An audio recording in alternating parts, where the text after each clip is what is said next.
sommes censés connaître ce problème par cœur. Peu de gens osent s'élever contre la réalité, même si certains le font. Certains le font pour des intérêts clairement égoïstes, d'autres par commodité, d'autres encore agissent pour des motifs plus obscurs. Mais ils sont de moins en moins nombreux face à un phénomène déjà trop évident.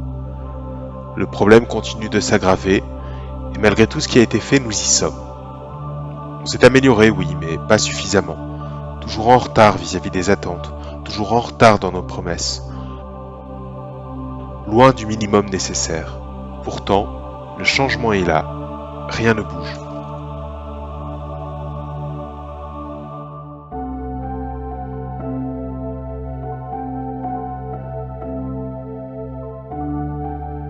Vous avez entendu parler de ce problème à de nombreuses reprises. Vous l'avez étudié à l'école, vu sur YouTube, à la télévision, même dans les jeux vidéo. Il y a des mouvements sociaux, des démonstrations scientifiques, des réunions en haut lieu. Même ces effets environnementaux et sociaux sur notre planète sont déjà évidents. Alors quel est le problème ? Si nous savons tous que ce changement existe et qu'il détruit le monde tel que nous le connaissons, pourquoi cette folie ne s'arrête-t-elle pas ? Il existe certainement de nombreuses réponses, mais une d'elles est essentielle. Nous ne semblons pas nous en soucier suffisamment. Ou du moins, nous ne sommes pas prêts à renoncer à un mode de vie auquel nous nous sommes habitués, basé sur les déchets. On vous a déjà dit que, si nous ne changeons pas nos habitudes, le monde ne le supportera pas. Cette phrase appartient au passé. Tout ce qui devait arriver est déjà là. Les pays riches, et plus particulièrement les multinationales et les entreprises, en sont à privilégier une dynamique de croissance qui n'est pas durable. Et avec cette attitude, ils entraînent dans leur chute tous les pays appauvris du Sud. Ils détruisent leurs habitats, leurs structures sociales et de bien-être, et nous sommes complices de ces destructions. Oui, vous et moi, nous sommes aussi responsables, comme des millions d'autres qui agissent ainsi. Il faut être franc, si nous ne changeons pas, les entreprises continueront à faire de même car pour elles, seul le bénéfice compte. C'est entre nos mains. Si nous avons besoin d'énergie, de produits ou autres, elles les produiront.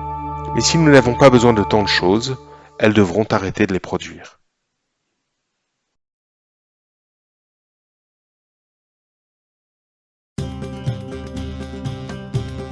Notre croissance est énorme et nos besoins en énergie aussi.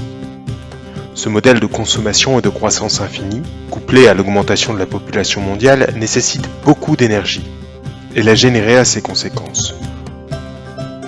Nous voulons tous tout avoir, mais sachant ce que cela implique, à quoi bon détourner le regard ? Parce que la vérité c'est que partout où nous regardons, nous rencontrons ce problème. Il est tout autour de nous, il est partout, et je vais vous le montrer à l'aide de quelques exemples. Le fait est que tout cela décuple l'émission des gaz à effet de serre. Ce sont les principaux responsables du changement climatique anthropique, mais il y en a bien sûr beaucoup d'autres. La déforestation en est un bon exemple. On estime que les activités liées à la déforestation sont responsables de 20% des émissions mondiales de CO2. Vous êtes-vous déjà demandé pourquoi il y a tant de déforestation ? Notre mode de vie est pour beaucoup. Consommation de viande, culture intensive de soja ou d'huile de palme, construction de barrages, concessions minières, tout cela est nécessaire pour maintenir le rythme de vie occidental. Il faut beaucoup d'animaux, beaucoup de terres agricoles, d'énormes étendues de terre qui se remplissent d'eau. Creuser en profondeur et en largeur pour trouver les minéraux les plus précieux pour le développement de la technologie. En fin de compte, il s'agit de comprendre comment la dynamique de la consommation et de la vie dans les pays riches est la cause principale de ce problème. Et que même si on fait un effort pour améliorer les moyens de production de l'énergie, le plus important est de limiter nos besoins. Car si l'on ajoute à ces problèmes la réalité de la croissance démographique, le système s'effondre. Les effets de tout ce que nous faisons nous affectent. Les sécheresses et les pluies que nous commençons à subir ces dernières années et qui frappent très durement l'agriculture en sont un bon exemple. C'est ce qui se passe ici même. Mais surtout, c'est dans la partie sud du monde qu'on en souffre le plus. Ces pays subissent les conséquences d'un Nord égoïste. Le changement climatique a un impact direct sur leur autonomie alimentaire en réduisant leurs récoltes. Ils produisent moins de nourriture et les prix augmentent. Ce sont des conséquences insupportables pour ces pays qui se trouvent déjà dans une situation délicate ou critique. et elles augmentent les inégalités sociales. Ils sont particulièrement vulnérables, sans réelle indépendance, toujours assujettis aux pays riches du Nord, inondations, ouragans, sécheresses. Dans ces pays, les dommages sont multipliés de façon exponentielle. Toutes ces conséquences du réchauffement climatique créent un terrain propice au maintien et à la croissance des conditions sociales, de la pauvreté, des inégalités et de l'exclusion sociale. Surtout dans les communautés indigènes et rurales qui en souffrent le plus. C'est le paradoxe, ce sont les personnes les moins à blâmer qui les premières subissent les conséquences et de la manière la plus cruelle. Alors que ceux qui la provoquent vivent dans une bulle de verre, notre bulle. Une bulle qui est déjà en train d'éclater. Sais-tu ce que sont les réfugiés climatiques?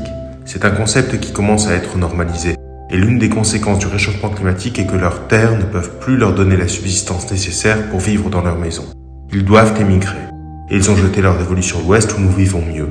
Personne ne veut s'éloigner de ceux qu'il connaît, de la famille et des amis. Mais la nécessité les oblige à le faire. Et c'est ainsi que nous réalisons la nécessité de sortir de notre bulle. Nous devons comprendre que nous ne pouvons pas continuer comme ça. Nous ne pouvons pas forcer ces personnes à s'installer ici et prétendre ensuite que ce n'est pas notre responsabilité. Ça l'est. Soyez clairs à ce sujet, c'est de notre faute.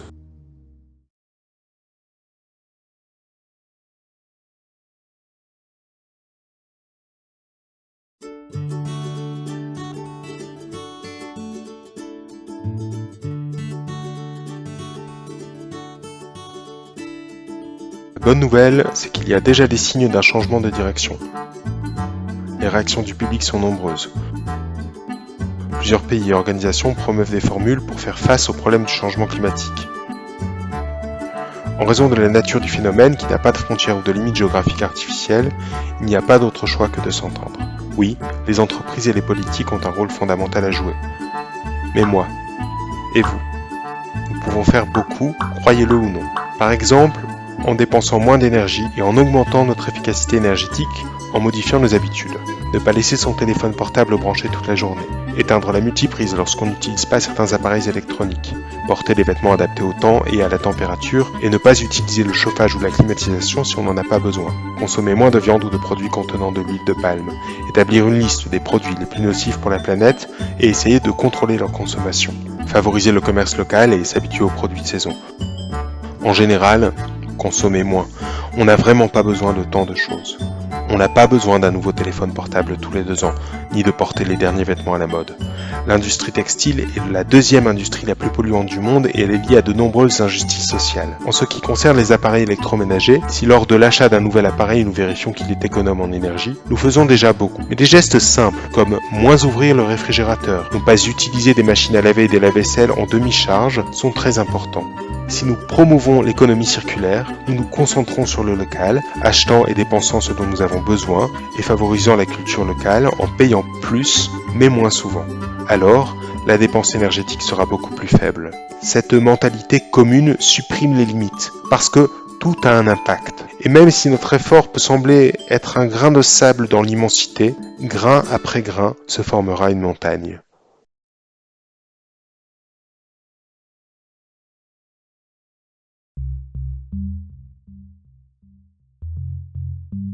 Jusqu'à il y a 150 ans, nous vivions pratiquement sans énergie au-delà de nos propres efforts. Tout a commencé à changer au milieu du 19e siècle avec la généralisation des moteurs à vapeur. Alors, le besoin d'énergie s'est multiplié. On a d'abord coupé des forêts, puis brûlé du charbon.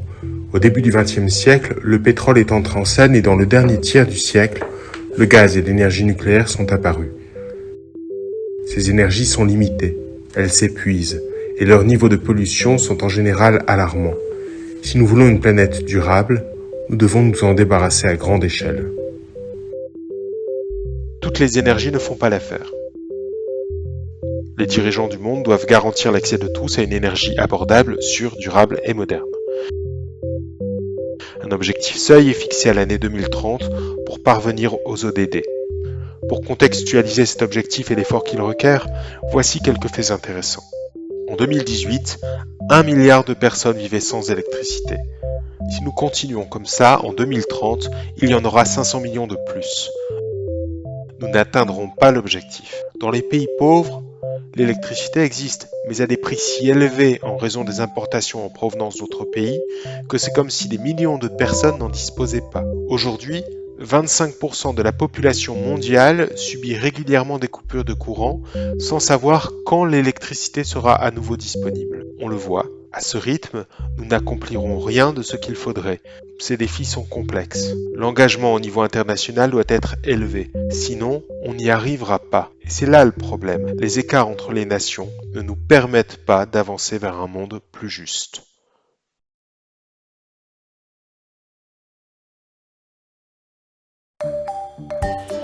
Selon les experts, la seule façon de créer une politique énergétique durable est de recourir autant que possible aux énergies renouvelables et d'améliorer l'efficacité énergétique de nos machines et de nos installations. Parlant d'énergie renouvelable, on a l'hydraulique, l'éolien, le solaire, la biomasse et la géothermie entre autres. Pourquoi sont-elles si importantes ? Elles présentent toutes des inconvénients, mais jusqu'à ce que l'on trouve une source d'énergie renouvelable non polluante qui réponde à tous nos besoins énergétiques, elles constituent notre meilleure option pour le moment. La plupart d'entre elles n'émettent pas non plus de gaz à effet de serre. Elles ne nécessitent généralement pas de grandes quantités d'eau pour fonctionner et peuvent réduire la nécessité de projets hydroélectriques à grande échelle. Elles réduisent le besoin d'industrie extractive en diminuant l'utilisation de combustibles fossiles. Elles ne génèrent pas de problèmes de déchets difficiles à résoudre comme c'est le cas pour le nucléaire. Non seulement ça, mais elles présentent également des avantages économiques et sociaux. Réduire les tarifs de l'électricité, de l'eau et du gaz, ou permettre à l'énergie d'atteindre des endroits éloignés pour que ces zones aient une indépendance énergétique et puissent développer une économie autour d'elles. Si nous ne sommes pas solidaires, cela ne fonctionnera pas. L'exclusion engendre les guerres, l'instabilité et l'insécurité. Et bien que nous, occidentaux, pensions être protégés, tout cela a et aura des conséquences sur nous et sur les générations futures. Aujourd'hui, ceux qui souffrent le plus sont dans les pays appauvris. Et ces personnes ont le droit de rechercher une vie digne. Elles le font déjà. La pauvreté n'apporte rien de bon à personne. Nous devons créer un monde meilleur qui ne laisse personne à la traîne, un monde où nous pourrions participer à un avenir commun avec les mêmes chances pour tous et ainsi emprunter un chemin durable pour laisser une planète dont les générations futures pourront profiter.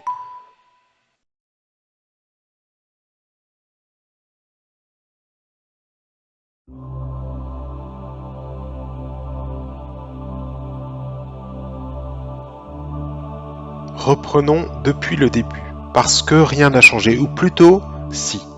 J'espère juste que maintenant vous voyez les choses différemment. Au milieu de nulle part, un petit rocher plein de vie que nous détruisons petit à petit. À l'heure où nous pensons à chercher d'autres planètes pour y vivre parce que nous détériorons la nôtre, au point où bon nombre de séries, de romans et de jeux vidéo sont consacrés à cette idée, il vaut la peine d'arrêter de regarder le ciel et de regarder à nos pieds. Mon grand-père, qui a vécu au XXe siècle, a passé de nombreuses années de sa vie sans électricité. Et c'était une personne heureuse. Il est vrai que l'électricité et l'accès à l'énergie ont révolutionné le monde et qu'ils apportent de nombreux avantages et bénéfices. Mais notre dépendance actuelle à leur égard est totalement folle. C'est une question d'habitude et de conscience. À quoi bon chercher une autre planète à laquelle nous aurons sûrement du mal à nous adapter ? Et qu'est-ce qui nous garantit que nous ne la détruirons pas aussi ? N'est-il pas préférable de préserver ce petit rocher ?